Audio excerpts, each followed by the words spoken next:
Hello guys, வணக்கம் and welcome back to சிறப்பு media 2.0. இந்த வீடியோவில் நம்ம எதை பற்றி பார்க்க போகிறோம் அப்படின்னு பார்த்தீங்கன்னா, இன்றைக்கி பிக் பாஸ் வீட்டுக்குள்ளே ஒரு முக்கியமான விஷயம் வந்து பார்த்தீங்கன்னா டிஸ்கஸ் பண்ணப்பட்டது. இன்றைக்கி மட்டும் இல்லை, டே பை டே வந்து டிஸ்கஸ் பண்ணப்படுற ஒரே விஷயம் என்ன அப்படின்னு பார்த்தீங்கன்னா, டைட்டில் வின்னர் யார் ஆகுவாங்க அப்படிங்கிற ஒரு டிஸ்கஷன். அண்ட் இன்னொரு விஷயம் என்ன அப்படின்னு பார்த்தீங்கன்னா, யார் இந்த பணப்போட்டியை தூக்குவாங்க அப்படிங்கிற ஒரு டிஸ்கஷனும் வந்து போயிட்டுருக்கு. ஸோ இதில் அதிர்ச்சியான சில தகவல்களும் வந்து வந்திருக்கு. இது வந்து பார்த்தீங்கன்னா காலையில் நடந்த ஒரு விஷயம். ஸோ அதுதான் வந்து ப்ரோமோ 3ல் வந்து போட்டிருக்காங்க. அது என்ன அப்படிங்கிறத டீட்டெயிலாக பார்த்துடலாம் வாங்க. இந்த வீடியோக்குள்ளே போகிறதுக்கு முன்னாடி நம்மளோட சேனலை சப்ஸ்கிரைப் பண்ணாதுங்க, சப்ஸ்கிரைப் பண்ணி வச்சுக்கோங்க. லைக்கை போட்டு வீடியோ பாருங்கள். வாங்க இந்த வீடியோக்குள்ள போகலாம். முதல் விஷயம் என்ன அப்படின்னு பார்த்தீங்கன்னா, விசித்ராவும் அதை தாண்டி வந்து பார்த்தீங்கன்னா பூர்ணிமா, இவங்க ரெண்டு பேருமே வந்து டிஸ்கஷனுக்குள்ளே ஆக்கியிருக்காங்க. ஸோ இந்த டிஸ்கஷன் வந்து எதை பற்றி இருக்குது அப்படின்னு பார்த்தீங்கன்னா, விசித்ரா மேம் வந்து சொல்கிறாங்க, கம்முன்னு பணப்போட்டியை தூக்கிட்டு வெளியே போயிட்டா கூட நல்லது தான், ஏன்னா டைட்டில் வின் பண்ண வாய்ப்புகள் இருக்குல்ல அப்படிங்கிற மாதிரி வந்து சொல்கிறாங்க. அதுக்கு பூர்ணிமா வந்து ரொம்பவே மோட்டிவேட் பண்ணுறாங்க. இந்த ஏஜில் நீங்கள் பண்ணக்கூடிய விஷயம் அப்படிங்கிறது வந்து வேறு லெவலான ஒரு விஷயம்.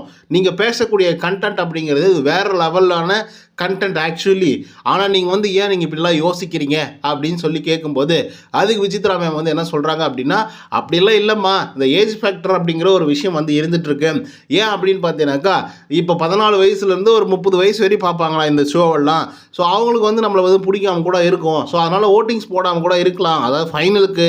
ஸோ நமக்கு கம்மியான வாக்குகள் கூட வரலாம். ஸோ அதனால் வந்து பார்த்தீங்க அப்படின்னா, நான் வின் பண்ணுறதுக்கெல்லாம் வாய்ப்பே இல்லை பூர்ணிமா, நீ சொல்கிற மாதிரி அப்படின்னு வந்து சொல்கிறாங்க. ஏன்னா பூர்ணிமா வந்து என்ன சொல்லியிருந்தாங்கன்னா, நீங்கள் டைட்டில் அடிக்கவே வாய்ப்புகள் இருக்குது. ஸோ அதனால் வெயிட் பண்ணுங்கள், அந்த பணத்தை தூக்கிட்டு வந்து வெளியே போயிடாதீங்க அப்படிங்கிற மாதிரி வந்து சொல்லிட்டு இருந்தாங்க. பட் அதில் இன்னொரு விஷயமும் சொல்லியிருந்தாங்க பூர்ணிமா. என்ன சொல்லியிருந்தாங்கன்னா, இப்போ லாஸ்ட் சீசன் பார்த்த ஆடியன்ஸே இந்த சீசனும் பார்க்குறாங்க அப்படிங்கிற பட்சத்தில் கண்டிப்பாக வந்து டோட்டலாக வந்து இந்த டைட்டில் வின் பண்ணுற கேப்பபிலிட்டி அப்படிங்கிறது வந்து அப்படி சேஞ்ச் ஆகிருக்காது ஆக்சுவலி சொல்ல போனாக்கா. இல்லை ஒருவேளை ஆடியன்ஸ் வந்து வேறு ஆடியன்ஸாக மாறிட்டாங்க அப்படிங்கிற பட்சத்தில், அதாவது லாஸ்ட் சீசன் பார்த்தவங்க இந்த சீசன் பார்க்கல அப்படின்னா கண்டிப்பாக புதுசாக யாராவது ஒரு ஆளை தான் வந்து செலக்ட் பண்ணுவாங்க. புது குவாலிட்டியாக இருக்கக்கூடிய ஆட்களை தான் வந்து செலக்ட் பண்ணுவாங்க. மேபி நீங்களாக கூட இருக்கலாம் மேம், நீங்கள் வந்து கவலைப்படாதீங்க, வரி பண்ணாதீங்க, நிறைய விஷயங்களுக்கு வந்து பாசிட்டிவாக அமைஞ்சிருக்கு அப்படிங்கிற மாதிரி வந்து பார்த்தீங்கன்னா பூர்ணிமா சொல்கிறாங்க. அதுக்கு விசித்ரா மேம் வந்து என்ன சொல்கிறாங்கன்னா, இல்லைம்மா அப்படியெல்லாம் இல்லை அப்படிங்கிற மாதிரி சொல்கிறாங்க. அதை தாண்டி வந்து பார்த்தீங்க அப்படின்னா அர்ச்சனாவை பற்றி பேச ஆரம்பிக்கிறாங்க. அர்ச்சனா வந்து டைட்டில் வின் பண்ண வாய்ப்புகள் இருக்குது. அவள் ஒரே ஒரு வாரம் வந்து அவளுக்கு நெகட்டிவாக போச்சு, ஆனால் இம்மிடியேட்டாக சேஞ்ச் பண்ணா அப்படிங்கிற மாதிரி வந்து சொல்லியிருந்தாங்க. அந்த ஒரு விஷயத்தில் வந்து பாராட்டலாம் விசித்ரா மேமை. ஸோ எதுக்காக அப்படின்னு பார்த்தீங்கன்னா, அர்ச்சனா அவர்கள் உண்மையாகவே அந்த டீச்சராக ஸ்டெல்லா டீச்சராக பண்ணும்போது கொஞ்சம் கடுமையான விஷயங்கள்லாம் வந்து பேசியிருந்தாங்க, கடுமையான விமர்சனமும் பெற்றிருந்தாங்க கமல் சார்கிட்ட இருந்து.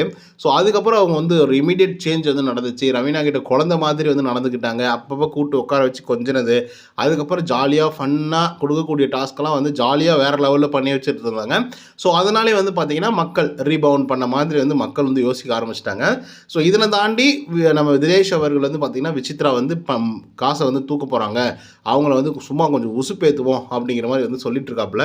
அட என்ன மேம், நீங்கள் இவ்வளோ தூரம் வந்துட்டு நீங்கள் வந்து இது எடுக்காமல் மணி பேங்க்கை வந்து எடுத்துகிட்டு போனால் எப்படிங்க மேம், தயவுசெய்து அந்த மணி பையை வந்து எடுத்துகிட்டு போகாதீங்க ப்ளீஸ், தயவு செய்து நீங்கள் இருங்க, கண்டிப்பாக டைட்டில் அடிக்கிறதுக்கே உங்களுக்கு வாய்ப்புகள் இருக்குது அப்படின்னு சொல்லிட்டுலாம் சும்மா அவங்கள உசுப்பேற்றுவோம், செம்மையாக கட்டுப்பேற்றலாம் அப்படின்னு சொல்லிட்டு விஷ்ணுவும் தினேஷும் வந்து பிளான் பண்ணி வச்சுருக்காங்க. ஸோ அதனால் இது எவ்வளோ தூரம் வெளியே போகுது அப்படிங்கிறத பொறுத்து வந்து பார்ப்போம் என்ன விஷயங்கள் நடக்குது அப்படின்னு சொல்லிட்டு. ஸோ நம்ம விசித்ரா மேம் அவர்கள் 1 காசு எடுக்கணும் அப்படின்ற முடிவில் வந்து இருக்காங்க. 2 அர்ச்சனா தான் டைட்டில் வின் பண்ண போகிறாங்க அப்படிங்கிற ஒரு முடிவுக்கு வந்துட்டாங்க. ஸோ இதை பற்றி உங்களோட கருத்துக்கள் என்ன அப்படிங்கிறத கமெண்ட்டில் தெரிவிக்கும். இந்த வீடியோ உங்களுக்கு வந்து பிடிச்சிருந்தா லைக் அண்ட் சப்ஸ்கிரைப் பண்ண மறந்துடாதீங்க. இன்னொருத்தவங்களும் சந்திக்கிறேன். அடுத்தது பாய் ஃப்ரம் உதய். நன்றி, வணக்கம்.